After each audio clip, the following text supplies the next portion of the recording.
Well, hello everybody and welcome back to the channel, friends. It's time for a little Saturday morning React-TOONS. This time featuring Robotech, episode 68, Eulogy. That sounds promising, and with Robotech, nothing bad ever happens. Friends, if you could do me a favor, hit that like button, smash that subscribe, ring that bell for notifications. It greatly helps out a small channel, and it allows me to alert you next time it's time for some Saturday morning React-TOONS.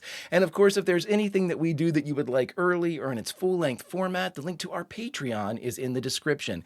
Not a fan of Patreon? Stick with us here on YouTube memberships. You'll get all of our episodes about a day early, plus any bonus episodes we come up with.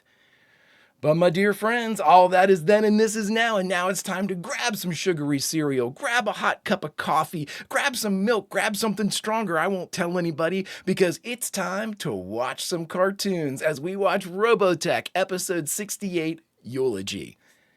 Prepare to engage maximum warp reaction. And away we go!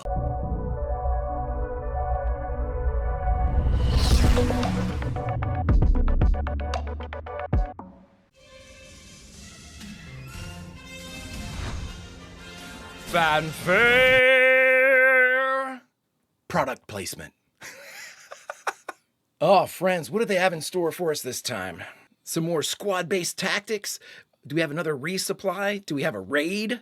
We haven't had a raid in a while. An actual, military target or something. If the Invid are considered to be a military target, I would think so. They have to have installations, correct?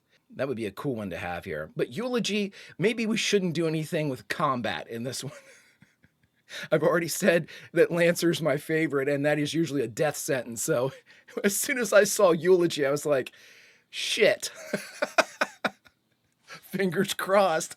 If you didn't see it, anytime I basically pick a character, even from when I was very young and I'd watch a cartoon, my example that I gave was in Voltron. I saw I started with the second episode of the original Voltron, The Lions, and my favorite character by a country mile was Sven.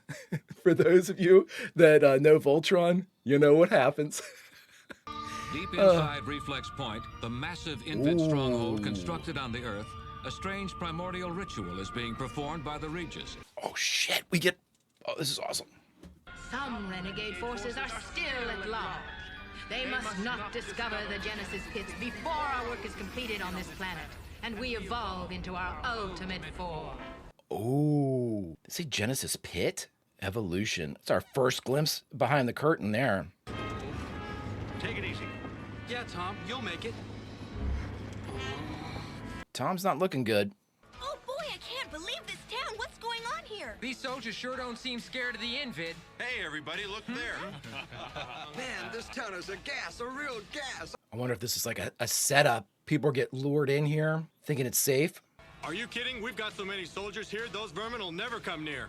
That's right, boys. As long as you stick around this town, you're safe as pigs in a poke. Nothing to worry about. We got it all covered. They have the planet. Yeah, this is a great town to have a good time in. You can get anything you want. Relax, enjoy yourselves. See you around, man. Well, thanks, friendly guys. Hi there, may I help you? I'm so thirsty I could drink till next Thursday. Why not? Why not? Bet you've got a nice little place of your own, huh? Yeah, I do. Single? Excuse me. Excuse me. Listen up, everyone. Huh? Jonathan Wolf's heading this way in his Jeep right now.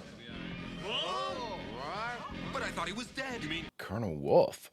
Jonathan Wolf is a true hero. After I was hit, he picked me up and carried me on his back through the Invid lines.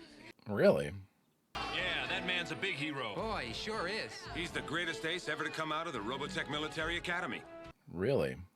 Yep, graduated #1 in his class and then volunteered for Special Forces duty when Admiral Hunter sent in the first wave against the Robotech Masters. Really? Colonel Jonathan Wolf, leader of a squadron dubbed the Wolf Pack, was successful in annihilating many of the enemies. Awesome.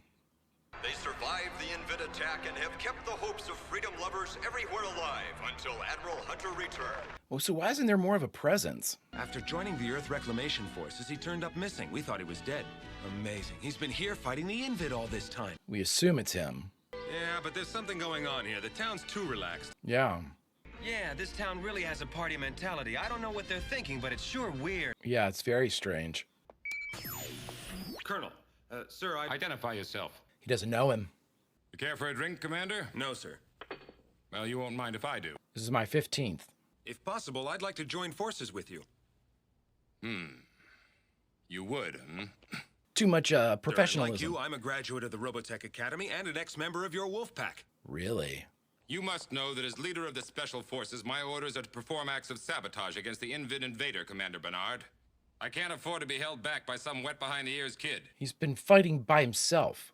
Meet us at 0500 tomorrow morning at the west end of town, Commander. Thank you, Colonel. There's something real wrong with this. Hey! What's going on here? Hopefully Scott's just in a cyclone. Yeah, I wouldn't bring out the Alpha. I don't trust these guys. I can't tell you where I'm going or what I'll be doing, but I'll be back around sunset. Scott. This is a secret mission that this wolf guy entrusted to somebody he just met. All right, the Invid protoculture farm is just ahead. Follow me. So it's 13 on Wolf. I saw a 16, obviously 21 for Scott.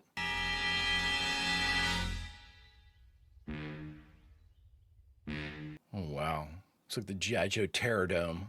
Todd, Wilson, you take the south. Yes, sir. Commander Bernard, you're with me. Right, sir. Go. You got a lot of soldiers in that town. You think a couple more might have been warranted for this. Colonel Wolf, there's a force field of some kind over the south entrance. Force field, but that's impossible. My buddy's getting juiced up. Colonel, it's a trap! Invid! Our whole plan is worthless. We've got to get out of here. Right. You're gonna leave your guys? These two are donezo.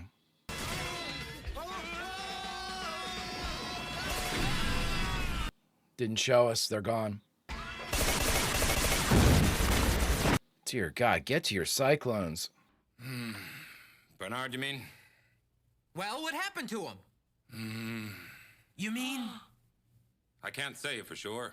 The Invid surprised us, and in the confusion, I didn't see whether he made it out or not. You left all of your guys? Colonel, I want to know where you were attacked. Tell me. If you're thinking about going out there and trying to find him, forget it. You won't make it. I've got a fighter hidden near town, and if Scott's alive... No, don't tell him that, Rand. A fighter? Even that might not be enough. But if you've got one, I'll take you out. That'll be great! We'll leave immediately, you and me, just as soon as I change into some fighting gear. Terrific! Rand, I don't like this, man. It's like he's luring people in. That's why the city's okay. He's like feeding up its fighters to the Invid, I bet. Now, how do I get out of here? Oh, good hiding space, Scott. Just don't turn that gun on.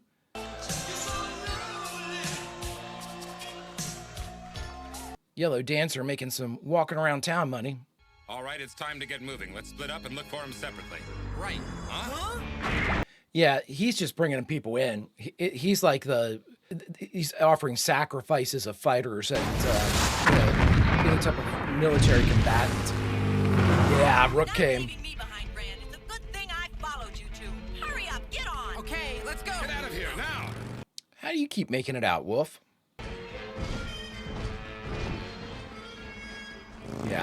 Yeah. Something's way up with you, buddy. Oh, that was an awesome shot. Let's split up. Okay. We should split up. Why? You're wearing pink in the forest. I want to live. Huh? Here we go. What's going on? Hey! Here we go. No. Let it play out. Protoculture cells! We have not seen that unit before. So the hero's a traitor. No wonder the town's full of laughing soldiers. Nice, Rand. The great Robotech hero made a deal with the Invid. For measly cans of protoculture, the great Jonathan Wolf leads his own soldiers to the Invid's doorstep. Nice, Rand. Oh, he just shot. Shoot me, go ahead, traitor, just like you would a dog in the street. Just remember that you were a god to us, the reason we became soldiers in the first place. Nice, Rand. Welcome to the real world. Now you know about the dark side of being a hero. No. You couldn't possibly understand. I'm going to take a stab at it. You're sacrificing them. You're alive! Yeah, you might say that. I found him near a cave. Or exactly that. Wolf he's a traitor, Scott. What? Dead men for protoculture. That's the kind of arrangement he has with the Invid. Rand, what are you talking about? Look what he's holding. Stop it, Scott! You're lying. Wow. I'm telling you, he led you out there to be killed. Scott, don't... I tell you what, you talk to him about it and then come back here and apologize. Or we should all run to survive. Awesome shot. I'll slow them down. You swing back around and get me. No, no, no, Rook. Don't stay back. Oh, I hate that shit. How could I possibly have let things come to this? How could I ever have convinced myself that it was right? Well, make it right now, dude. Nice. Nice shooting. Ooh, I love that sound. That thing turned and looked right at that shot coming from her cannon. I was like, what's that? Right. This time I'll be doing it for real. No, dude. Oh, he's taking the alpha in. I don't like this. Woo, shit. Let's avoid any damage to this thing. It's our main unit. It's time. Cool shot.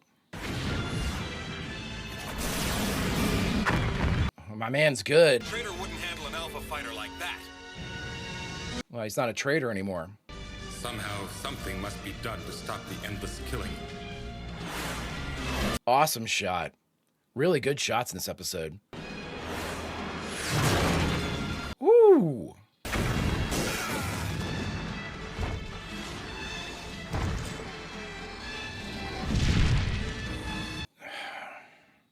We're coming, Colonel Wolf. Is everything all right?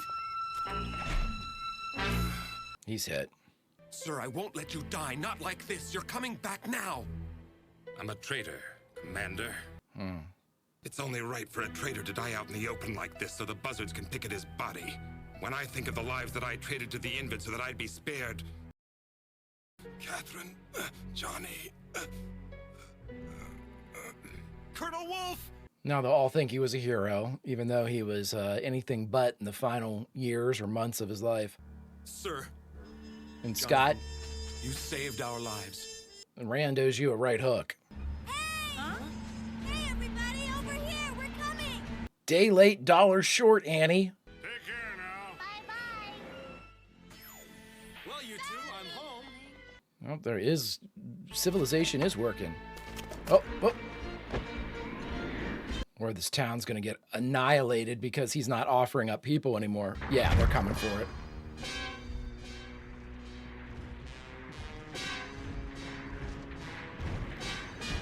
Dear God.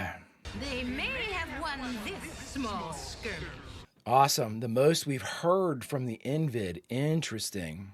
Friends, we just finished watching Robotech episode 68 Eulogy, and the only thing left to do is talk about it. All right, everybody, we just finished Eulogy, the 68th episode of Robotech. Crazy. This one was very informative. You know, I like the story quite a bit. You know, you had somebody who was basically doing... Again, it's the subversion of heroism. You know, it's a very interesting take. One that I always find fascinating, the different ways that it's told. You know, somebody starts off with a definition of heroism that changes and evolves. And again, it's not necessarily heroism. You could say it's duty as well.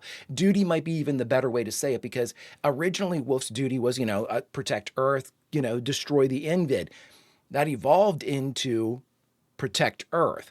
And he was continuing to do his duty in his mind as he was able to, like, much like the Genesis pit, I think is what they called it. The Genesis pit is the evolution, apparently, of the Invid, the evolution of the hero known as Wolf. You know, I can understand his side. I have to keep as many people safe as is humanly possible. If I can keep this entire city safe, full of non-combatants, you know, a lot of non-combatants, at the cost of a few soldiers here and there, it looked like, you know, a soldier here, 2 soldiers there, then he was able to justify that. The needs of the many outweigh the needs of the few. I mean, you throw it back to Star Trek and Spock.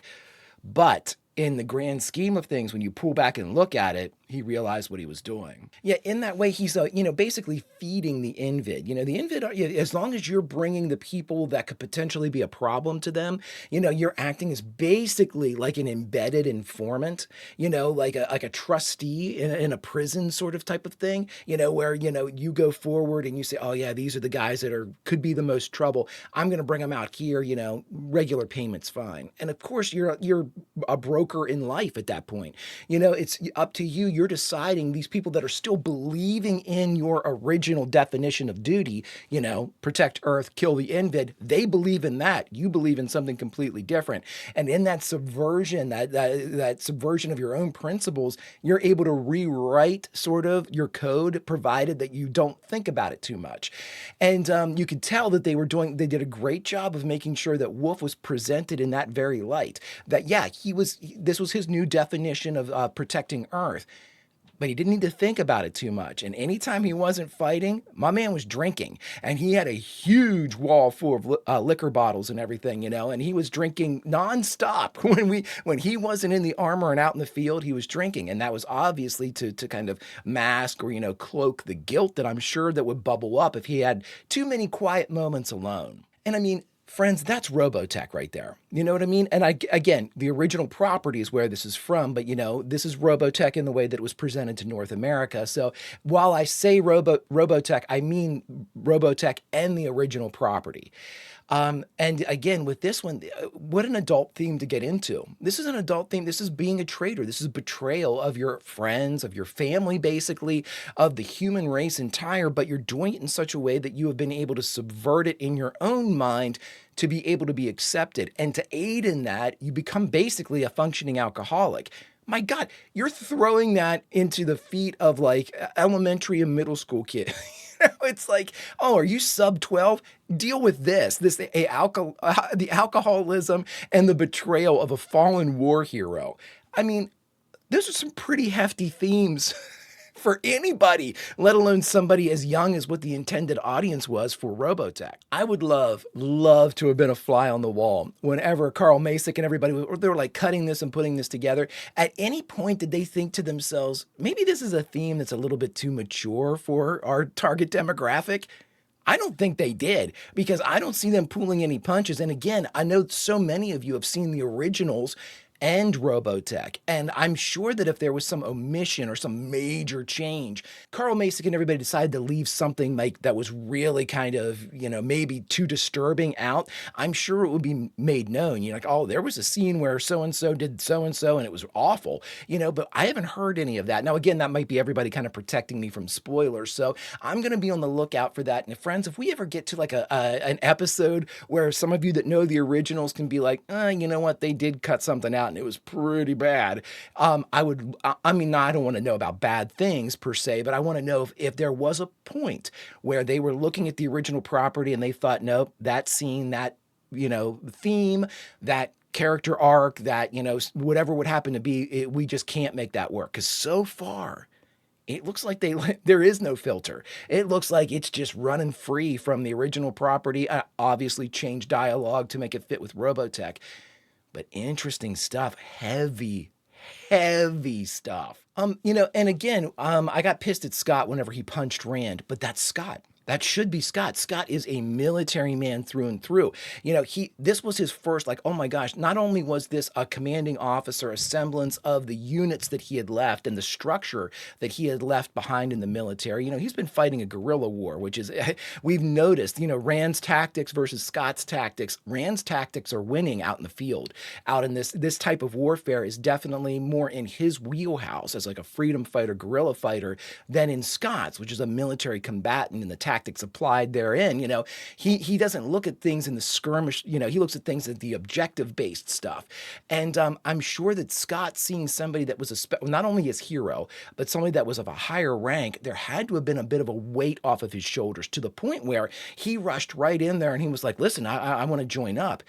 What that basically said to me was, it was an admission like, I would prefer not to be in charge. I would prefer to go back to being the one that gets the orders, fulfilling an objective, doing things by the book. That's what he wanted. You can tell that Scott's uncomfortable with this type of stuff simply because he doesn't know the best option. He thinks he knows the best option. I always think of that time during, what was it called? Survival, I think. It was the one where when they turned on their gun, it projected that like protoculture, emission that was able to be like picked up by the Invid. That's the one where they figured that one out. I remember whenever they had first left the Cyclones and they were still on the Cyclones and they were trying to figure out how to get away from the Invid. And Scott was like, well, no. The way we need to go is right there. We need to go get to the Alpha Fighter. It's straight that way. And Rand goes, we need to live, dude. We need to go cross country this way. And Scott was going to argue. Rand was like, but do what you want. And he took off. And Scott turned around and realized Rand was exactly right when he saw that the Invid had already basically they were guarding and approaching from each end of the official roadway. And I think, that was an example of something that's been happening quite a bit. Rook and Rand know how to do these types of things. They've been doing these types of things. Scott's uncomfortable with it. And they keep giving us examples of that. And I think the greatest example of it so far was his willingness to join with Wolf. And that was, again, like I said, there's nothing wrong in that admittance. There's nothing wrong in saying, no, I'd rather take orders. I'm not comfortable with this. This is a life and death situation. And Scott's basically been pressed into service as a leader. And, again, the closer he feels with the group, the closer he feels with all of these people, the more invested he is in their survival, and the more he questions himself whenever his tactics that he learned don't necessarily apply to this war. It's a very interesting exploration into a military mind. I'm fascinated by it. And just, again, a really good look at both, really building off the characterization and giving us more and more about Scott. And this is my long-winded way of also saying that the punch that Scott threw at Rand, I think that was more of a, don't tell me this. I had such hope that I wouldn't have to be the leader anymore. I would be able to go back to some semblance of the military life that I had grown up in. It was almost like, how dare you take this away from me? How dare you sully the name of a hero in my mind that as a kid I idolized? How dare you, even before he was able to check.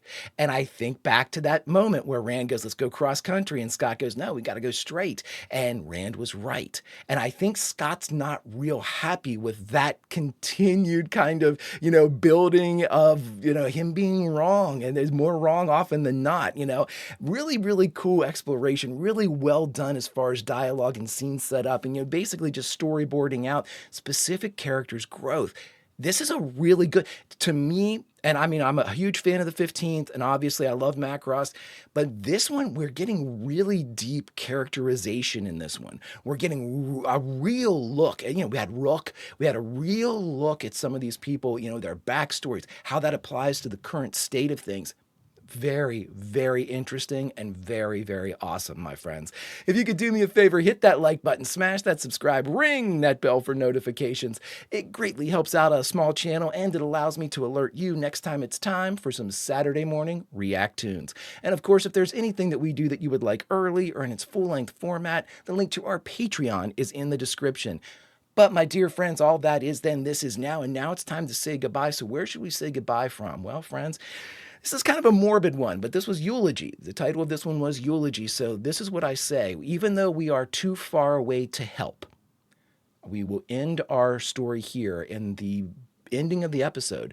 We are too far away. We're miles removed. Even if we left right now at top speed, we wouldn't make it back in time.